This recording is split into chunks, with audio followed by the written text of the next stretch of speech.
¿Cuál es el límite del amor de una madre? En una tranquila casa aún impregnada por el recuerdo de su difunto esposo, una mujer creía haber dedicado su vida entera a construir el futuro de su único hijo. Pero un día, ese futuro la llamó por teléfono solo para informarle de que había vendido todo su pasado. Con una frialdad que helaba la sangre, su hijo le comunicó: «Mamá, mañana nos vamos de viaje. Vendí la casa frente al mar y el coche de papá». Él lo llamó una inversión; para ella, fue la aniquilación de cada recuerdo familiar. Su reacción, sin embargo, no fueron lágrimas ni gritos. Fue un silencio. Un silencio profundo, calculador y terrible. Cuando la persona a la que más amas utiliza tu confianza para arrebatarte lo más sagrado, ¿dejas que tu mundo se derrumbe o encuentras en ese silencio el arma más poderosa de todas? Aquella mañana era como cualquier otra en mi pequeña casa de Alhaurín, a las afueras de Málaga. El sol de Andalucía entraba tibio por la ventana de la cocina, dibujando rectángulos de luz sobre el suelo de baldosas. El único sonido era el suave murmullo de la cafetera y el tic-tac del viejo reloj de pared, el que Javier, mi difunto esposo, había colgado hacía más de 40 años. Desde que él se fue, hace 6 meses, ese tic-tac se había convertido en el latido de mi soledad. Me senté a la mesa con mi taza de café con leche. Miré el jardín. Los geranios que Javier plantó estaban en plena floración, rojos y desafiantes. Pensé en él.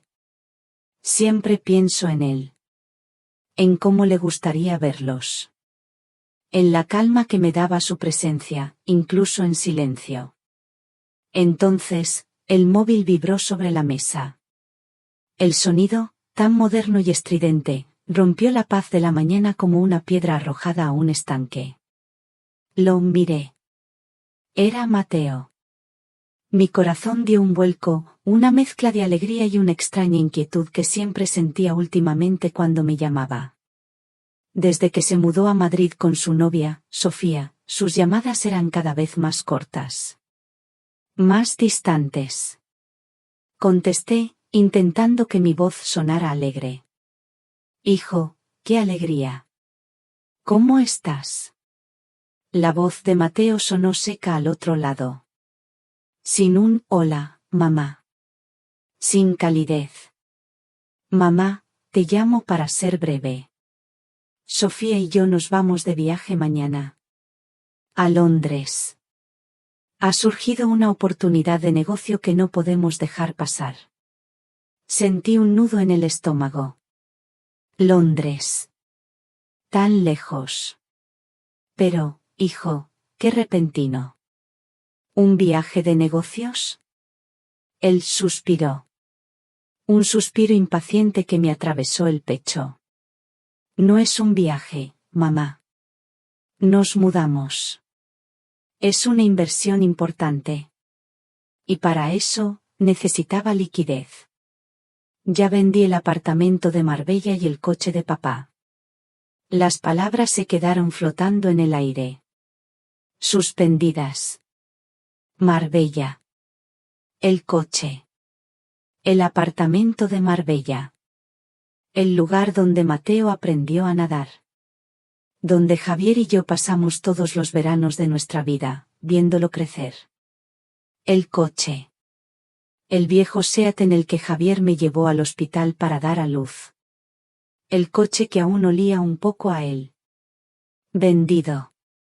Había dicho esa palabra. Vendido. Mi mano, la que sostenía el teléfono, empezó a temblar. No pude decir nada. ¿Qué se dice ante algo así? Era como si el suelo bajo mis pies se hubiera abierto. Mamá, ¿estás ahí? La voz de Mateo sonaba lejana, casi molesta. Te he transferido tu parte. Es un buen dinero. Debería ser suficiente para que vivas tranquila unos años. Sofía dice que quizás deberías buscar un sitio más pequeño. Más manejable para ti. Un sitio más pequeño. Quería decir que vendiera esta casa también. La casa que Javier construyó con sus propias manos. Quise gritar. Quise preguntarle por qué. ¿Por qué no me había dicho nada? ¿Por qué había profanado nuestros recuerdos de esa manera? Pero de mi boca no salió ningún sonido. Solo un ahogo. Bueno, te tengo que dejar, continuó él, con prisa. Estamos haciendo las maletas. No me llames en unos días, estaré ocupado. Cuídate. El teléfono se quedó en silencio. Él ya había colgado. Sin un adiós. Sin un te quiero. Me quedé sentada, con el móvil apretado en la mano, tan fuerte que los nudillos se me pusieron blancos. La taza de café seguía sobre la mesa. El vapor ya había desaparecido. Estaba frío. Como todo a mi alrededor. No, lloré. Creo que el shock era demasiado grande para las lágrimas. Simplemente me levanté, caminé como un autómata hasta el salón y me detuve frente a la fotografía de nuestra boda. Javier y yo. Tan jóvenes. Tan llenos de sueños. Fue entonces cuando la memoria me trajo de vuelta a los días que siguieron a su funeral. La casa se sentía enorme, vacía. Cada objeto me hablaba de él. Su sillón, con la forma de su cuerpo aún marcada. Sus gafas de leer sobre la mesita de noche. Abría su armario y hundía la cara en sus camisas, buscando desesperadamente su olor, un último vestigio de su presencia que se desvanecía día a día. Aquella soledad era un dolor dulce, un dolor lleno de amor y de recuerdos. Pero esto era diferente. Esto era un vacío helado. Una amputación. Volví a la cocina y me senté de nuevo. El reloj de la pared seguía con su tic-tac.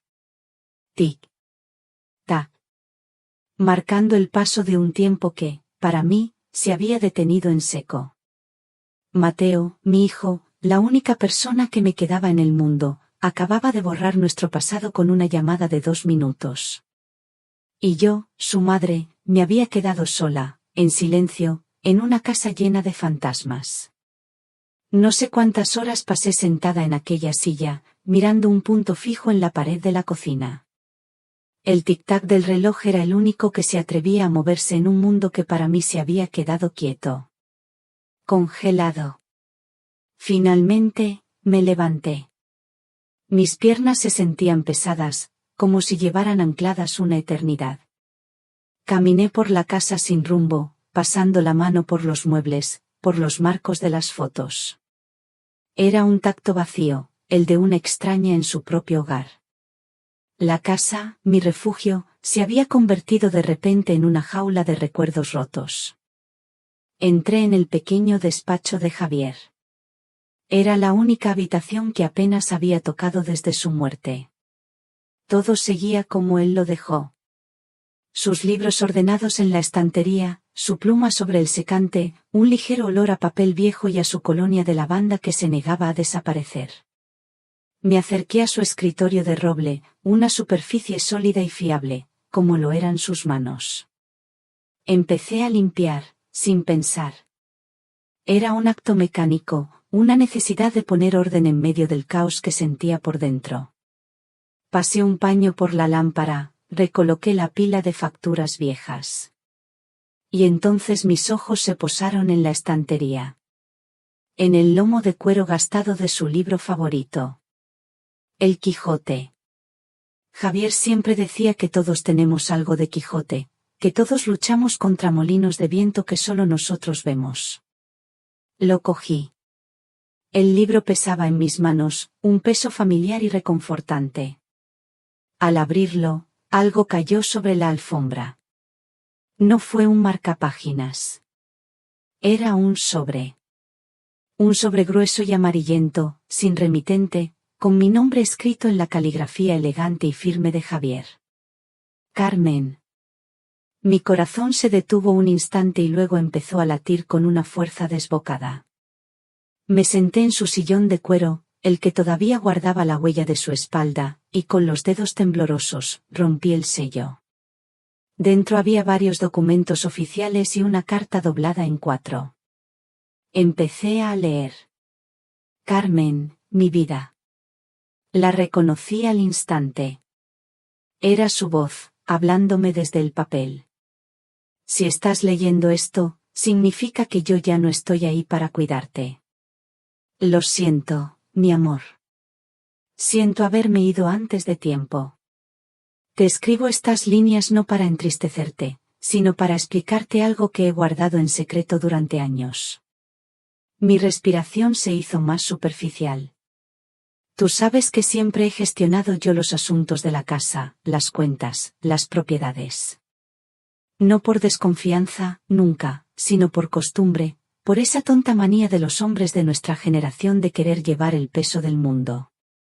Pero hace unos años, tomé una decisión. Fui al notario y puse todo, absolutamente todo, a tu nombre. Esta casa, el apartamento de Marbella, la cuenta de ahorros del banco. Todo es legalmente tuyo, y solo tuyo. Tuve que releer la frase. ¿Tuyo? ¿Y solo tuyo? No lo hice para ocultártelo, Carmen. Lo hice para protegerte. Para protegerte de nuestro hijo. Sentí un escalofrío. Quiero a Mateo más que a nada en este mundo, tú lo sabes. Pero también lo conozco. Sé que su corazón es bueno, Carmen, pero su cabeza vuela. Siempre ha sido así. Persigue quimeras, sueños de grandeza que a menudo le ciegan ante la realidad. Es impulsivo. Y yo tenía miedo. Tenía pánico de que un día, en uno de sus impulsos, pudiera poner en riesgo todo lo que hemos construido juntos. Todo lo que te pertenece. Cada palabra era un bálsamo y una puñalada al mismo tiempo. Él lo había visto. Javier lo había visto venir. No le digas nada, a menos que sea estrictamente necesario. Deja que crea que todo sigue como siempre. Pero quiero que tengas estas armas, esta seguridad. Quiero que sepas que tienes el control. Eres más fuerte de lo que crees, Carmen. Siempre lo has sido. Confío en ti. Cuídate mucho, mi amor.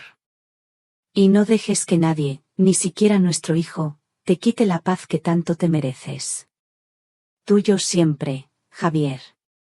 La carta resbaló de mis dedos. Junto a ella, estaban las escrituras de propiedad, los extractos bancarios. Todo con mi nombre. Carmen García López. Propietaria.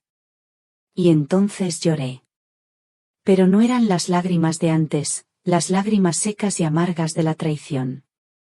Eran lágrimas calientes, lágrimas que me inundaban la cara. Lágrimas por él. Por el hombre que me había amado tanto que había pensado en protegerme incluso después de su muerte. El dolor por la llamada de Mateo se mezcló con una oleada de amor tan inmensa, tan abrumadora, que sentí que me ahogaba. Me quedé allí, en su sillón, durante mucho tiempo. Cuando las lágrimas cesaron, sentí algo nuevo nacer dentro de mí. Una calma extraña. Una fuerza que no sabía que poseía. Recogí los papeles con cuidado. Doblé la carta de Javier y la guardé junto a mi corazón. Luego, coloqué todos los documentos de nuevo en el sobre y lo escondí en el fondo de mi armario, detrás de las cajas de mantas. Esta casa ya no era una jaula. Era mi fortaleza.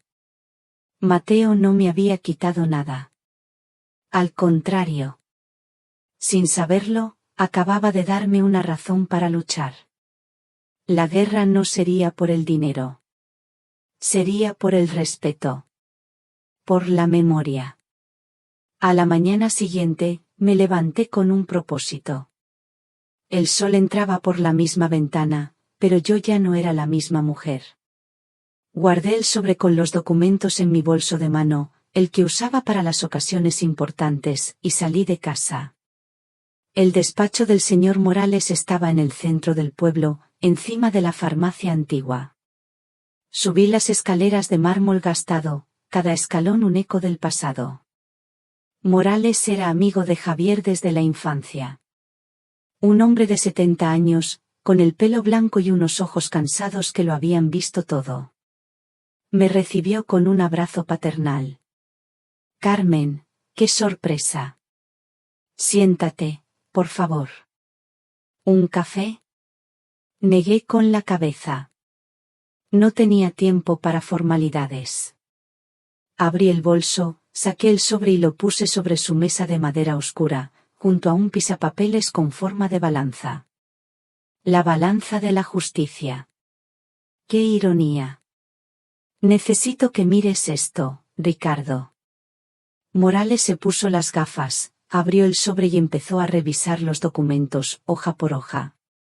Su expresión pasó de la curiosidad a la sorpresa, y de ahí a una profunda seriedad. No dijo nada durante largos minutos. El único sonido era el crujido del papel bajo sus dedos. Finalmente, se quitó las gafas y me miró por encima de ellas. Bueno, Carmen. Javier era un hombre previsor. Muy previsor. Legalmente, no hay duda. Eres la única y legítima propietaria de todo. Sentí un pequeño alivio, una confirmación. Entonces, empecé a decir, la venta que ha hecho Mateo. Es un fraude, Carmen, me interrumpió, con suavidad. Ha tenido que usar una firma falsificada o algún tipo de poder notarial fraudulento. Podemos denunciarlo. Podemos iniciar un proceso para anular la venta del apartamento. Una chispa de esperanza se encendió en mí. Una justicia rápida. Pero Morales continuó, y su voz apagó esa chispa. Sin embargo, tienes que entender una cosa. Esto no será fácil. Ni rápido. Estamos hablando de la burocracia. Demostrar un fraude así será una batalla, Carmen. Una auténtica batalla legal. Implicará peritos calígrafos, juzgados, abogados de la otra parte. Será un proceso largo. Quizás años. Y será ruidoso. Todo el pueblo se enterará. Ruidoso. Años. La palabra resonó en mi cabeza. Imaginé mi nombre y el de Mateo en boca de todos. El escándalo. La vergüenza. ¿Y hay otra manera? Pregunté, con un hilo de voz. Morales se reclinó en su sillón. Siempre hay otra manera. Podemos esperar. Observar. A veces, Carmen, el mejor movimiento es no mover ficha. Mateo ha vendido algo que no era suyo. Tarde o temprano, ese castillo de naipes se derrumbará por su propio peso. Salí de su despacho con la cabeza llena de dudas. El alivio inicial se había transformado en una carga pesada. El poder que tenía en mis manos no era una varita mágica. Era una responsabilidad. Caminaba de vuelta a casa, sumida en mis pensamientos, cuando oí una voz a mi espalda. Carmen, mujer. ¡Qué casualidad! Era Isabel. Mi vecina de enfrente. Una mujer de sonrisa fácil y ojos curiosos. Siempre lo sabía todo de todos. Isabel, buenas tardes, contesté, forzando una sonrisa. Se acercó, bajando la voz como si fuera a contarme un secreto. Oye, qué callado te lo tenías, ¿eh? Me ha contado mi prima, la que trabaja en la gestoría, lo del apartamento de Marbella. Qué buen negocio ha hecho tu Mateo. Venderlo a tan buen precio para invertir en el extranjero. Qué chico tan listo y tan emprendedor. Debes estar muy orgullosa, ¿no? Cada palabra era una aguja. Ella no sabía la verdad, por supuesto. Solo repetía los rumores, las medias verdades que Mateo seguramente había esparcido para justificar sus actos. Pero para mí, su compasión fingida, su admiración por la inteligencia de mi hijo, era como sal en la herida. Orgullosa. Me sentí pequeña. Humillada. Quise decirle la verdad. Quise gritar que mi hijo me había robado. Pero me tragué las palabras. Puse mi mejor cara de madre satisfecha y asentí. Sí, Isabel. Los jóvenes de ahora tienen mucha visión. Me tengo que ir, que he dejado la comida en el fuego. Escapé de allí lo más rápido que pude, sintiendo su mirada clavada en mi espalda. Al cerrar la puerta de mi casa, me apoyé en ella, con el corazón latiendo con fuerza. Acababa de entenderlo. Esto no era solo un asunto entre mi hijo y yo. Era una cuestión de honor. De apariencias. Fui a la cocina, me serví un vaso de agua y volví a llamar a Morales. Ricardo, soy yo. Carmen. Dime, Carmen. ¿Has pensado en lo que hablamos? Miré por la ventana, hacia la casa de Isabel. Sí. Y he tomado una decisión. No vamos a hacer nada. De momento. No quiero ningún escándalo. Deja que él siga su camino. Como has dicho, esperaremos.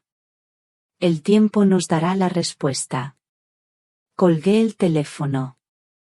Sentada a solas en la cocina, la misma cocina donde todo empezó, me pregunté a mí misma, y ahora se lo pregunto a ustedes que me escuchan, ¿qué habrían hecho en mi lugar? ¿Habrían desatado la tormenta para reclamar justicia de inmediato, a pesar de que eso pudiera destruir públicamente a su único hijo? ¿O habrían elegido, como yo, el camino del silencio y la paciencia? Me gustaría mucho leer sus pensamientos en los comentarios. Porque en ese momento, yo no estaba segura de nada. Solo sabía que acababa de empezar la espera más larga de mi vida. Pasaron las semanas. Un día, sin previo aviso, recibí una notificación del banco en mi móvil. Una transferencia. 20.000 euros. Era el dinero de Mateo. Tu parte, como él lo había llamado. Miré la cifra en la pequeña pantalla. Se sentía como dinero manchado. Frío. No lo toqué. Lo dejé ahí, en una cuenta separada, como una prueba silenciosa de su traición. La vida siguió su curso, o al menos, lo intentó. Yo seguía mi rutina, el mercado por las mañanas, cuidar del jardín por las tardes, las visitas al cementerio los domingos. Hacía un esfuerzo por sonreír, por saludar a los vecinos, por mantener las apariencias, tal y como Isabel me había obligado a hacer. Me convertí en una actriz en el teatro de mi propio pueblo. La madre orgullosa de un hijo triunfador.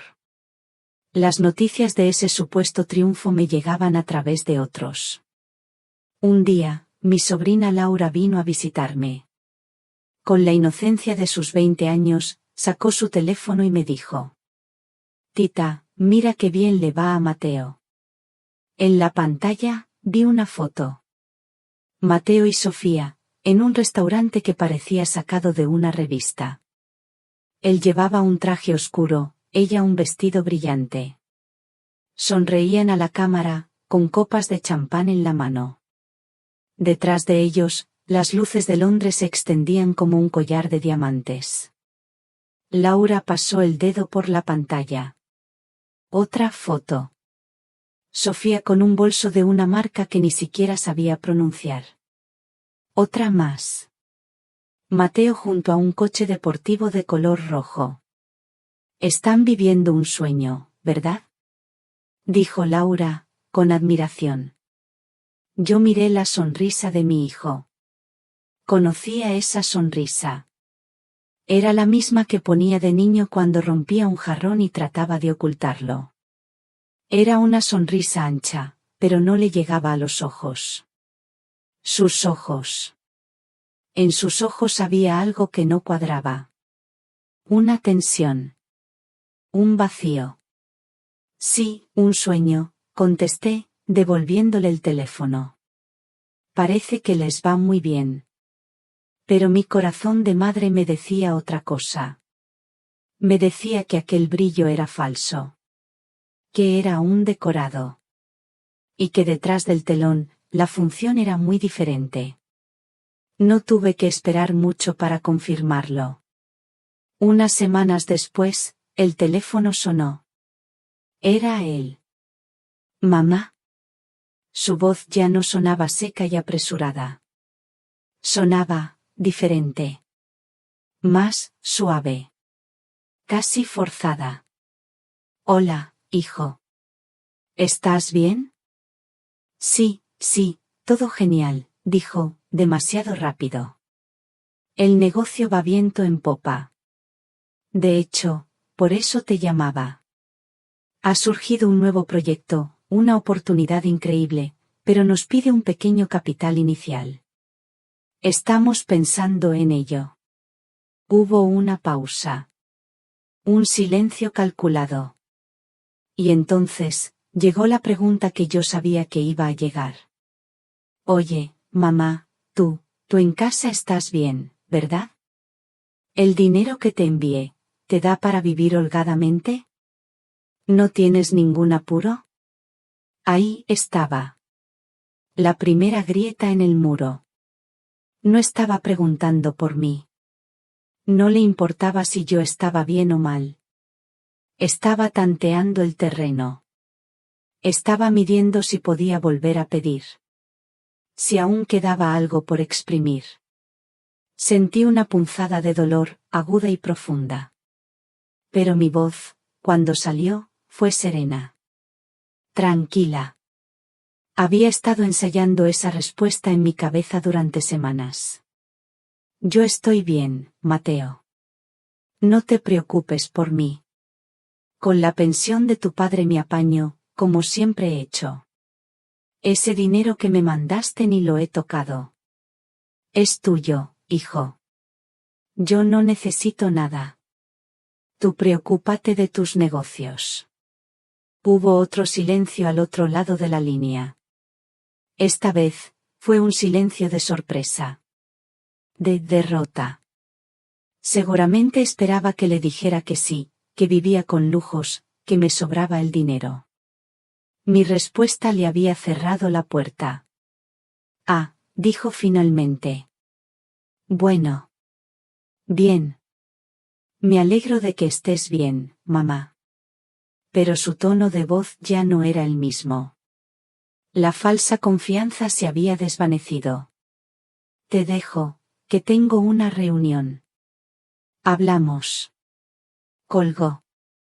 Me quedé mirando el teléfono. La conversación no había durado ni 3 minutos, pero me había dejado agotada. Había construido un muro entre nosotros. Un muro hecho de palabras sencillas y verdades a medias. Y dolía. Dolía muchísimo tener que levantar un muro contra tu propio hijo. Pero en el fondo, sabía que era necesario. Porque ese muro no era para alejarlo. Era para que, algún día, encontrara el camino de vuelta a casa por sí mismo. Llegó el otoño. Los días se hicieron más cortos, las noches más largas. El silencio en la casa parecía pesar más. Para combatir los fantasmas, me dediqué a hacer una limpieza general. A fondo. Era una forma de mantener las manos y la mente ocupadas. Un sábado por la tarde, subí al desván. Hacía años que no entraba allí. El aire olía a madera vieja y a tiempo detenido. En un rincón, debajo de una lona polvorienta, encontré una vieja caja de cartón. En ella, con la letra de Javier, ponía, veranos. La bajé al salón, la abrí, y de repente, el sol de julio inundó la habitación. Eran álbumes de fotos. Decenas de ellos. Todos de nuestros veranos en Marbella. La primera foto que vi era de Mateo. Tendría unos 5 años. Estaba en la orilla, con un bañador a rayas, riendo a carcajadas mientras una ola le mojaba los pies. Pasé la página. Javier, joven y fuerte, con Mateo a hombros, ambos mirando al mar. Otra más. Yo, mucho más joven, intentando ponerle crema solar a un niño escurridizo que solo quería volver al agua. Cada foto era un eco de risas, de olor a salitre, del tacto de la arena caliente. Recordé el sabor de los espetos de sardinas que comíamos en el chiringuito. Recordé las siestas a la sombra de la sombrilla, con el murmullo de las olas como canción de cuna. Recordé a Javier enseñando a Mateo a hacer castillos de arena, diciéndole, un buen cimiento, hijo. Todo en la vida necesita un buen cimiento. Aquel apartamento no era solo un conjunto de ladrillos y cemento. Era el cofre de nuestros recuerdos más felices. Era el lugar donde fuimos una familia. Mateo no había vendido un apartamento. Había vendido nuestra historia. Un nudo se formó en mi garganta, tan doloroso que me costaba respirar. Cerré el álbum con cuidado, como si estuviera cerrando una herida. Y justo en ese instante, el teléfono sonó. Era Ricardo Morales, el abogado. Carmen, buenas tardes. Te llamo porque tengo novedades. He estado investigando un poco por mi cuenta, por curiosidad profesional. Dime, Ricardo, dije, con la voz todavía tomada por la emoción. He estado mirando la empresa que compró el apartamento de Marbella. Es una promotora pequeña, de reciente creación. Se llama Proyectos Levante, Sociedad Limitada. No me sonaba de nada, así que he tirado del hilo. Hizo una pausa. El administrador único de esa empresa, la persona que firma los papeles, es un tal David Fuentes. ¿Te suena el apellido? No, no me suena de nada, contesté. ¿Estás segura, Carmen? Insistió Morales. David Fuentes. Es el primo hermano de Sofía. Me quedé en silencio. El álbum de fotos seguía sobre mi regazo. El eco de las risas de mi hijo en la playa se mezcló con las palabras frías y calculadoras de mi abogado. Primo. Hermano. De. Sofía. Todo encajó. Como las piezas de un puzzle macabro. No había sido un impulso de Mateo. No había sido solo la ambición ciega de un joven inmaduro. Esto era diferente. Esto había sido planeado. Pensado. Ejecutado fríamente por la familia de la mujer a la que él amaba. Y él había sido el instrumento. O el cómplice. En ese momento, no sabía qué era peor. La tristeza que sentía se evaporó. El dolor se transformó en algo distinto. Algo duro y afilado. Era rabia. Una rabia fría, tranquila, que me recorrió el cuerpo entero y me aclaró la mente. Se acabó la compasión. Se acabó la excusa de la inmadurez. Esto era un engaño. Un robo deliberado, no solo a mí, sino a la memoria de su padre. Carmen, ¿sigues ahí? Preguntó Morales, al otro lado de la línea. Mi voz, cuando contesté, sonó extraña hasta para mí. Era una voz que no reconocía. Firme. Helada. Sí, Ricardo. Sigo aquí. Esto lo cambia todo, dijo él. Esto ya no es solo un fraude.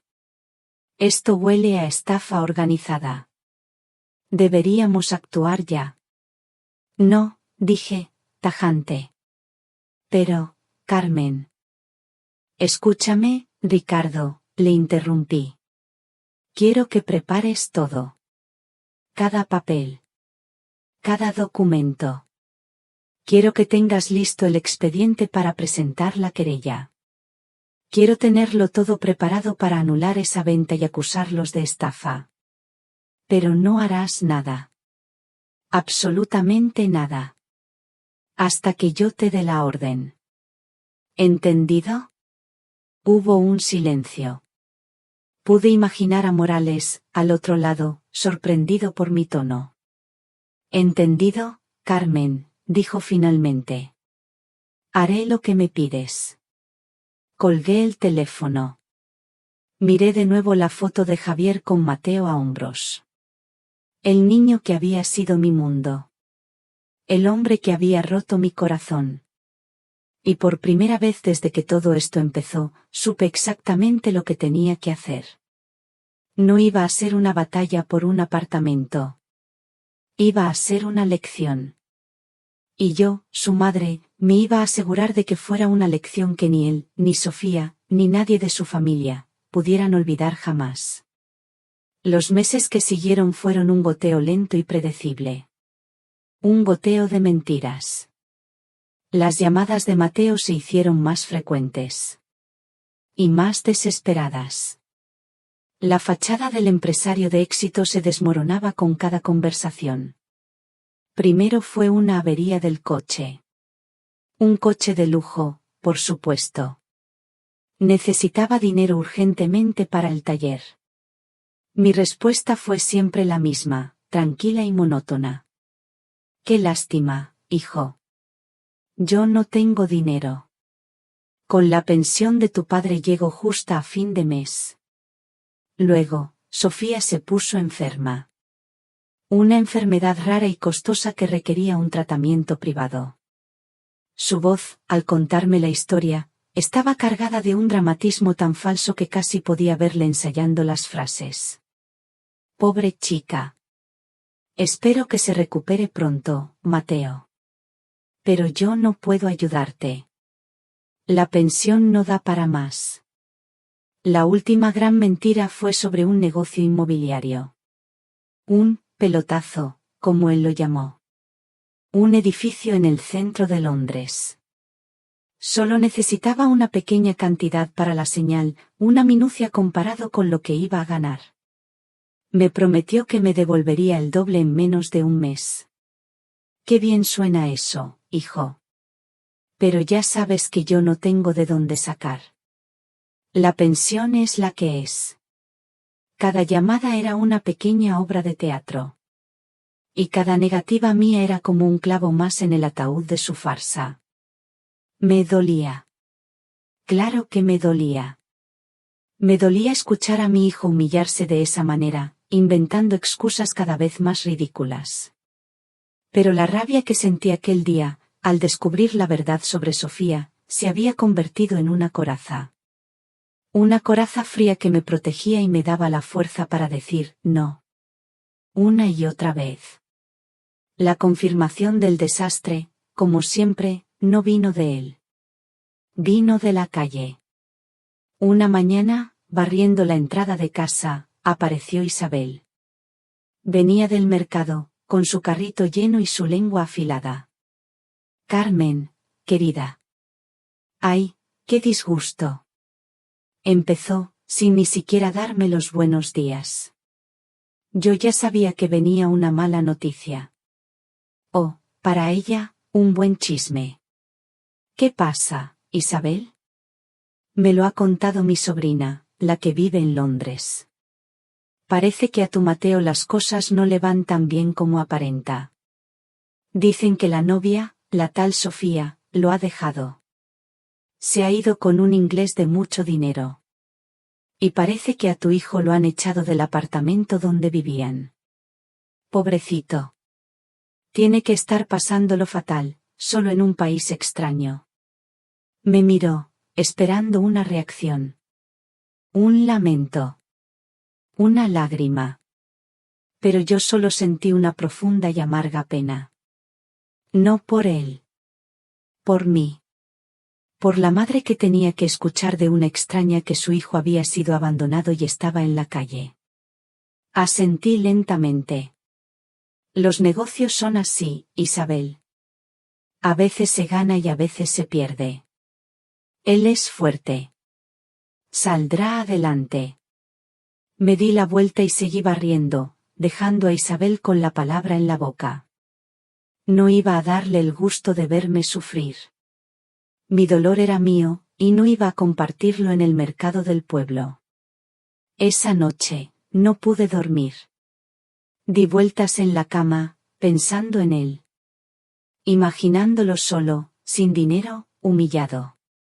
Una parte de mí, la madre, quería coger el primer avión a Londres, buscarlo, abrazarlo y decirle que todo iba a estar bien. Pero la otra parte, la mujer a la que él había engañado y despreciado, sabía que ese era el peor favor que podría hacerle. Dicen que el amor de una madre es incondicional. Pero a veces, la condición más dura, la prueba de amor más grande, es precisamente no hacer nada. Es dejar que tu hijo toque fondo. Es permitir que el golpe sea tan fuerte que no le queden más opciones que aprender a levantarse por sí mismo. Una semana después, recibí un mensaje en mi móvil. Era de un número desconocido, un número inglés. El mensaje era corto. Desnudo. Sin adornos. Mamá. Me he quedado sin nada. Voy a casa. Ni una disculpa. Ni una explicación. Solo la constatación de un fracaso. Apagué el teléfono. Me acerqué a la ventana y miré la noche. La rabia se había ido. El dolor seguía ahí, pero era un dolor sordo, resignado. Solo quedaba la espera. La espera del regreso del hijo pródigo. Pero sabía, con una certeza que me helaba los huesos, que esta vez no habría fiesta ni terneros cebados para recibirle. Solo habría silencio. Llegó 3 días después. Al anochecer. El timbre de la puerta sonó una sola vez. Un sonido corto, casi tímido. Sabía que era él.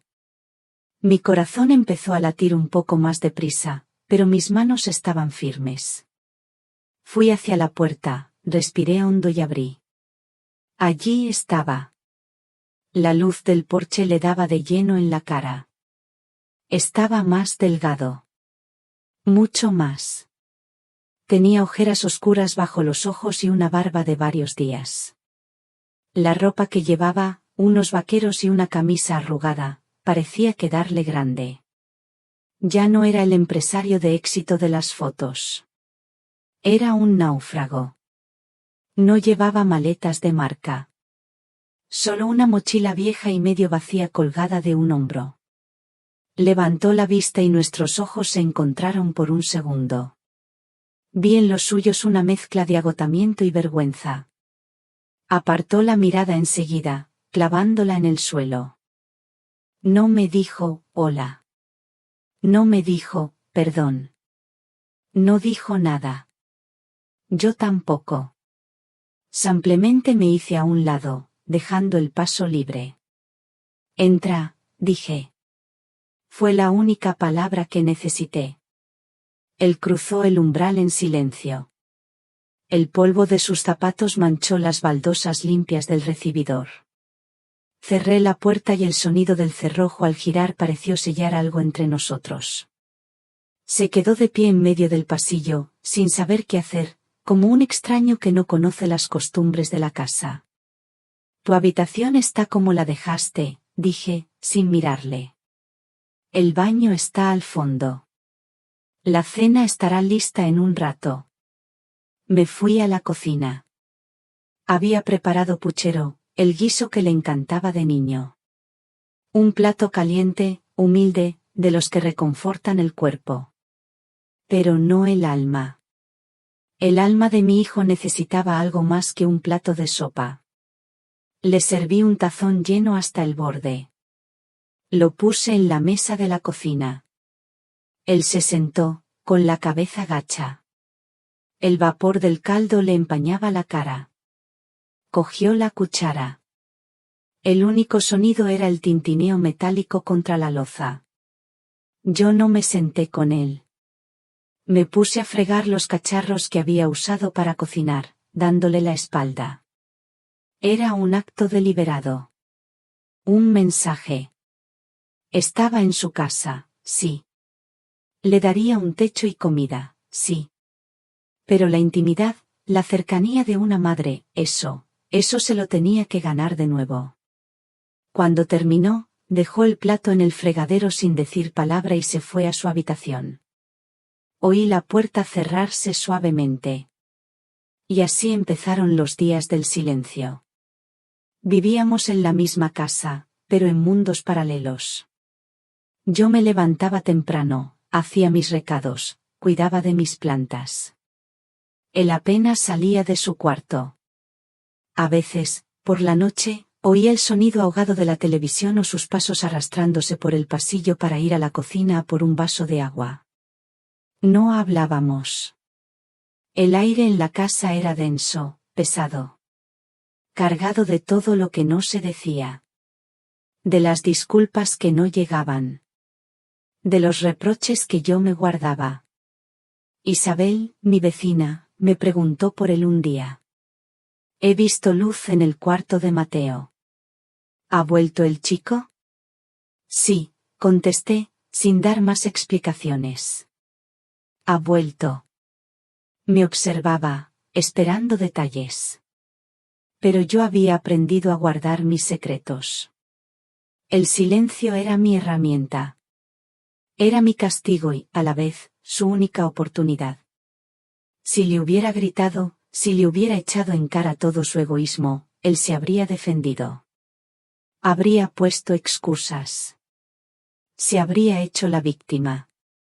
Pero mi silencio lo desarmaba. Lo obligaba a enfrentarse a un único juez. Él mismo. El silencio duró exactamente 8 días. 8 días largos y pesados como losas de piedra. Al 9º día, algo cambió. Me levanté, como siempre, al amanecer. Fui a la cocina a preparar el café y, al mirar por la ventana que da al patio trasero, lo vi. Era Mateo. Estaba allí, de rodillas, arrancando las malas hierbas que habían crecido salvajes alrededor de los rosales de Javier. No llevaba guantes. Sus manos, esas manos que meses atrás sostenían copas de champán, estaban ahora cubiertas de tierra. No dije nada. Solo me quedé observándolo desde la ventana, con la taza de café a medio camino de mis labios. Terminó con las malas hierbas y se levantó. Pensé que entraría, pero no lo hizo. Se fue al pequeño cobertizo donde guardábamos las herramientas y sacó un martillo y unos clavos. Se pasó el resto de la mañana reparando la valla de madera del jardín, la que llevaba rota desde el último temporal de invierno. Clavo a clavo. Tabla a tabla. Con una concentración y una paciencia que no le había visto en años. No me pidió permiso. No me preguntó dónde estaban las cosas. Simplemente lo hizo. Era su forma de hablar. Su manera de romper el silencio sin usar palabras. Eran actos. Pequeños actos de reparación que iban más allá de una simple valla. Estaba intentando arreglar lo que había roto.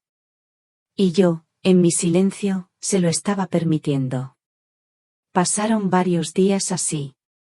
Cada mañana, Mateo encontraba algo que hacer. Limpió los canalones llenos de hojas secas.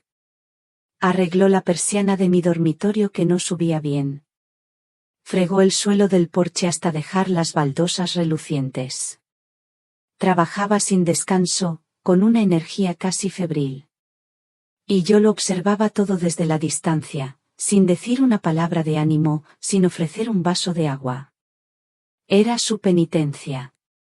Y tenía que cumplirla solo.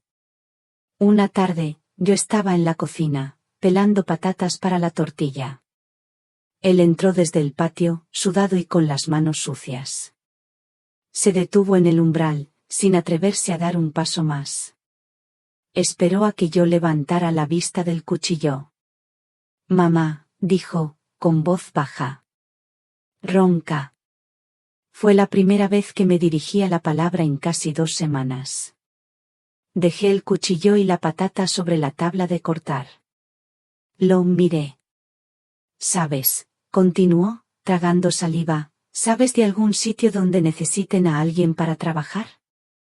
Para lo que sea. La pregunta se quedó flotando en el aire, entre el olor a tierra mojada que él traía de fuera y el olor a cebolla frita de mi sartén. Para lo que sea. Esas 3 palabras eran una confesión. Eran el reconocimiento de su derrota total. El gran inversor de Londres, el hombre de los negocios millonarios, estaba pidiendo trabajo para lo que fuera. Me quedé en silencio un momento, sopesando mi respuesta. Podría haberle dicho que no. Podría haber alargado su castigo. Podría haberle recordado que él ya tenía un trabajo, y que lo había perdido todo por su propia estupidez. Pero vi algo en sus ojos. Debajo de la vergüenza, debajo del cansancio. Vi una chispa. Una diminuta y frágil chispa de voluntad. La voluntad de empezar de nuevo, desde cero. Desde los escombros. Sequé mis manos en el delantal. La panadería de Manuel, dije, con voz neutra. Su mujer me dijo el otro día que el chico que tenían se ha ido. Necesitan a alguien para limpiar los hornos y el obrador por la madrugada. A las 5 de la mañana. Lo miré fijamente. Es un trabajo duro. Y se paga poco. Era una prueba. Una prueba final. Le estaba ofreciendo el trabajo más humilde, el más sacrificado que se me ocurrió. Quería ver hasta dónde llegaba su arrepentimiento. Él no dudó. Ni un segundo. Asintió con la cabeza, con una seriedad que me impresionó. Gracias, dijo. Mañana iré a hablar con él. Se dio la vuelta y se fue a su cuarto. Yo me quedé allí, de pie, en medio de la cocina. Por primera vez en muchos meses, sentí que una pequeña parte del hielo que se había formado alrededor de mi corazón empezaba, muy lentamente, a derretirse. No, no lo había perdonado. Aún no. Pero había empezado a creer que, quizás, solo quizás, el hijo que yo había criado todavía estaba allí, en algún lugar, sepultado bajo las ruinas de sus propios sueños rotos. Pasaron 3 meses. 3 meses en los que Mateo se convirtió en una sombra silenciosa y trabajadora. Cada madrugada, antes de que cantara el gallo, yo oía sus pasos sigilosos saliendo de casa para ir a la panadería. Volvía a media mañana, con olor a harina y a lejía, cansado pero con una dignidad nueva en la mirada. Comía lo que yo le preparaba, dormía unas horas y por la tarde seguía con sus pequeñas reparaciones en la casa. No hablábamos mucho. Pero el silencio ya no era pesado. Era un silencio de respeto. De espacio. Yo le observaba cambiar. Vi cómo sus manos se llenaban de callos. Vi cómo su espalda se encorvaba un poco por el cansancio. Y vi cómo, poco a poco, la arrogancia desaparecía de su rostro, dejando sitio a una expresión más humilde. Más real. Supe que había llegado el momento. Un jueves por la mañana, cuando volvió de la panadería, le dije: Mateo, vístete. Quiero invitarte a desayunar. Me miró sorprendido. Era la primera vez que le proponía hacer algo juntos desde su regreso. ¿A desayunar?, preguntó, como si no entendiera el significado de esas palabras. Sí. En el café central, en la plaza. Hace mucho que no vamos. Asintió sin hacer más preguntas. 1 hora después, estábamos sentados en una pequeña mesa en la terraza del café. El sol de la mañana era agradable. Pedí 2 cafés con leche y un plato de churros para compartir. Durante un rato, no dijimos nada. Solo se oía el murmullo de la gente en la plaza y el sonido de las tazas al chocar con los platos. Él parecía incómodo. Se removía en la silla, miraba a su alrededor. Yo, en cambio, estaba completamente en calma. ¿Pasa algo, mamá? Preguntó finalmente. No. Solo quería desayunar contigo, hijo. Hacía mucho tiempo. Él asintió, pero no parecía convencido. Y hacía bien. Justo en ese momento, una figura familiar se acercó a nuestra mesa. Era Ricardo Morales, el abogado. Llevaba su traje de siempre y un maletín de cuero en la mano. Carmen, Mateo. Qué casualidad veros por aquí, dijo, con una naturalidad perfectamente ensayada. Ricardo, qué alegría, contesté, haciéndole un gesto para que se sentara. Siéntate con nosotros, te invito a un café. Mateo miró a Morales con extrañeza. No entendía nada. Morales se sentó, dejó el maletín en el suelo y pidió un café solo. Charlamos unos minutos de cosas sin importancia. Del tiempo, de la cosecha de aceitunas. La tensión en Mateo crecía por momentos. Entonces, como si acabara de acordarse de algo, Morales se agachó, abrió su maletín y sacó una carpeta gruesa. La puso sobre la mesa, justo en medio de los dos cafés y el plato de churros. Ya que os veo juntos, dijo, mirando a Mateo, quizás sea un buen momento para aclarar unos asuntos pendientes. Mateo miró la carpeta. Luego me miró a mí. Su cara era un poema de confusión y miedo. Yo cogí la carpeta. La abrí. Y empecé a sacar los documentos, uno por uno, poniéndolos sobre la mesa. Las escrituras de la casa. Las del apartamento de Marbella. Los extractos de la cuenta del banco. Lo sé todo, Mateo, dije, con voz suave pero firme. Tan firme como una sentencia. Lo sé desde el día de tu primera llamada. Sus ojos se abrieron como platos. Su rostro perdió todo el color. Sé que vendiste el apartamento con una firma falsa, continué, sin levantar la voz. Sé que la empresa que lo compró era de la familia de Sofía. Sé que fue un plan para robarme. Para robar a tu padre. Le di la vuelta a la escritura de la casa para que pudiera ver mi nombre. Esta casa, el apartamento, el coche, el dinero del banco, todo es mío. Tu padre lo puso todo a mi nombre hace años, para protegerme. Para protegerme de ti. Mateo miraba los papeles. Su boca se abrió y se cerró varias veces, pero no salió ningún sonido. Estaba en shock. Le temblaban las manos. No dije nada, Mateo. No te denuncié. Dejé que te fueras. Dejé que te estrellaras. Porque quería que aprendieras algo. Quería que aprendieras lo que tu padre siempre intentó enseñarte. El valor del trabajo. El valor de un hogar. El valor de la familia. Cosas que no se pueden comprar ni vender. Él levantó la vista de los papeles. Me miró. Y por primera vez desde su regreso, vi sus ojos llenarse de lágrimas. Lágrimas de verdad. Lágrimas de vergüenza. De arrepentimiento. Mamá, susurró, con la voz rota. No podía decir nada más. Se tapó la cara con las manos y su cuerpo empezó a sacudirse por los sollozos. Silenciosos. Profundos. El abogado y yo nos quedamos en silencio, respetando su dolor. La gente de las otras mesas nos miraba de reojo, pero no me importó. Aquello no era una humillación. Era una liberación. Era el derrumbe final del hombre que se había ido, y el nacimiento doloroso del hombre que podía llegar a ser. Cuando se calmó un poco, bajó las manos.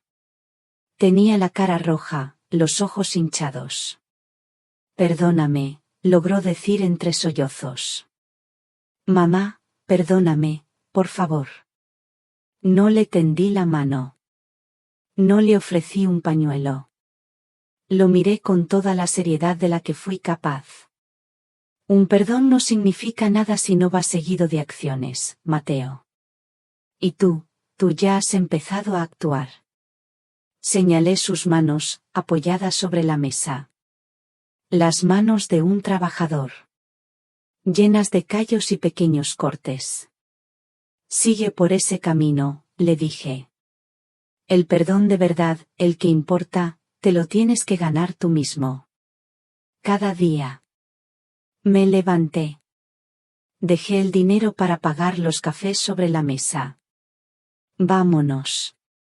Se te hace tarde para volver a casa a descansar. Mañana tienes que madrugar. Ricardo se despidió con un gesto. Mateo se levantó, sin atreverse a mirarme, y caminó a mi lado. En silencio. Volvimos a casa. Y por primera vez, el silencio entre nosotros ya no era el de una guerra. Era el silencio que llega después de la tormenta. El silencio de la calma. El silencio de una paz frágil, recién encontrada. Han pasado 2 años desde aquella mañana en el café. 2 años de trabajo silencioso, de pequeños gestos y de una confianza reconstruida ladrillo a ladrillo. Mateo siguió trabajando en la panadería durante mucho tiempo. Cada euro que ganaba lo guardaba en una vieja lata de galletas. Un día, vino a la cocina con la lata. Estaba llena de billetes y monedas. La puso sobre la mesa. Mamá, dijo, con una seriedad que nunca antes le había visto. Quiero que usemos esto. Para recuperar el apartamento.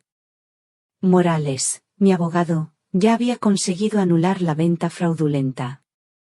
El apartamento de Marbella volvía a ser legalmente mío, aunque estaba vacío, cerrado, acumulando polvo y tristeza. No es tan fácil, hijo, le contesté. Cuesta dinero mantenerlo.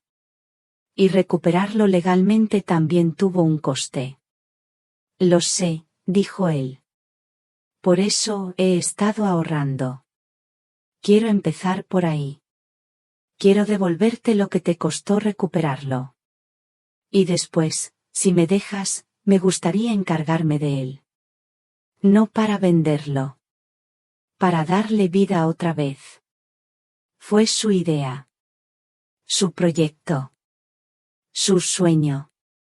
Un sueño nuevo, construido no sobre la arena de la ambición, sino sobre los cimientos sólidos del trabajo y el arrepentimiento. Y así lo hicimos. Hoy, les hablo desde aquí. Desde la pequeña terraza del apartamento de Marbella. El sol de la tarde cae sobre el mar, pintándolo de naranja y oro. El aire huele a sal y a pintura fresca. Hemos pasado el último año viniendo aquí cada fin de semana. Juntos. Hemos lijado las puertas de madera que su padre instaló. Hemos pintado las paredes de un color blanco luminoso. Hemos elegido muebles sencillos, de mimbre y madera clara. Cada tarea era un acto de reconciliación.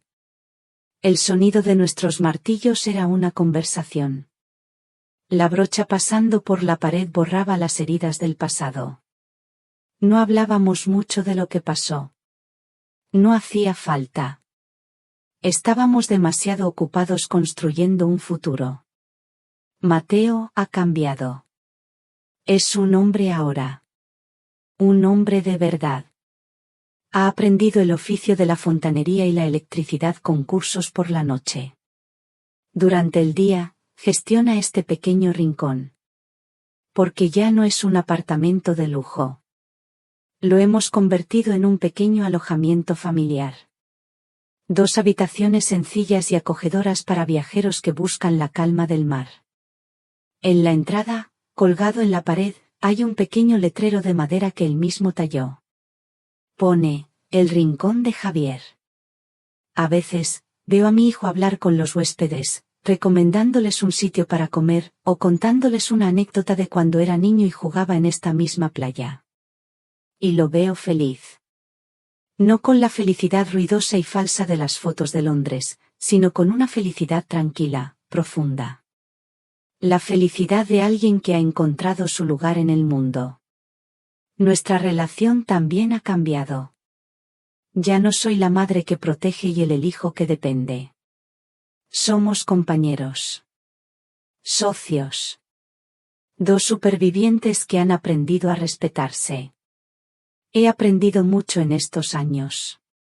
He aprendido que a veces, el regalo más grande que puedes darle a un hijo no es tu herencia.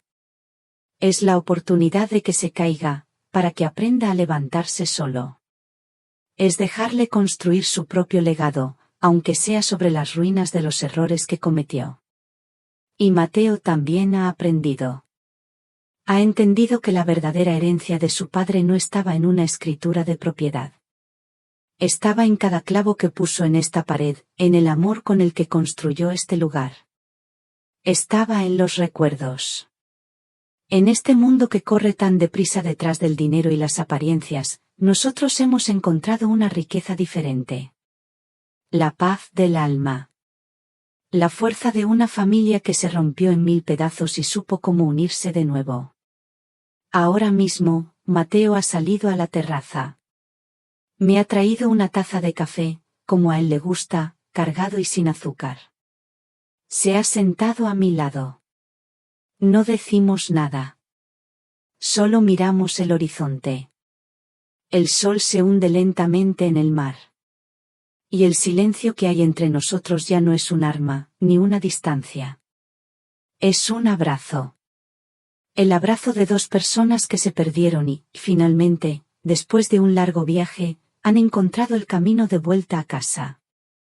Y aquí, con el sol poniéndose sobre el mar de Marbella, termina la historia de Carmen y su hijo. Una historia de dolor, paciencia y, finalmente, de redención. ¿Qué piensan ustedes de la decisión final de Carmen? ¿Habrían hecho algo diferente en su lugar?